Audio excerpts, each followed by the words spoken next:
સુરેન્દ્રનગરના વિવિધ વિસ્તારોમાં પરસોત્તમ રૂપાલાના સમર્થનમાં પાટીદાર સમાજે બેનરો લગાવ્યા હતા. આમ સુરેન્દ્રનગર પાટીદાર સમાજ પણ પરસોત્તમ રૂપાલાના સમર્થનમાં આવ્યું. રાજકોટ લોકસભા બેઠકના ભાજપના ઉમેદવાર પરસોત્તમ રૂપાલા દ્વારા કરવામાં આવેલી વિવાદિત ટિપ્પણીને લઈ ક્ષત્રિય સમાજમાં ભારે રોષ ફેલાયો છે.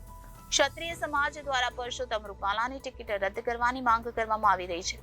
પરસોત્તમ રૂપાલા દ્વારા માફી માંગવામાં આવી હોવા છતાં ક્ષત્રિય સમાજ માફ કરવાના મૂડમાં જરાય નથી.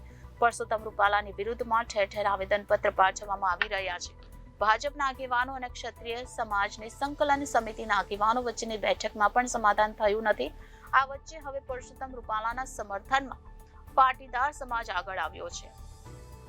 સુરેન્દ્રનગર પાટીદાર સમાજ પરસોત્તમ રૂપાલાના સમર્થનમાં આવ્યો. પરસોત્તમ રૂપાલા સાહેબના સમર્થનમાં છીએ અને પરસોત્તમ રૂપાલા સાહેબની ટિકિટ રદ ન થવી જોઈએ તેવા સુરેન્દ્રનગર પાટીદાર સમાજમાં જાહેર સ્થળો પર બેનરો લગાવ્યા.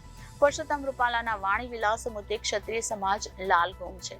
ક્ષત્રિય સમાજ દ્વારા પરસોત્તમ રૂપાલાની રાજકોટ લોકસભાની બેઠક પરથી ટિકિટ રદ કરવાની માંગણી ઉઠી છે. તે વચ્ચે હવે પાટીદાર સમાજે પણ પરસોત્તમ રૂપાલા મામલે જંપ લાવ્યું છે.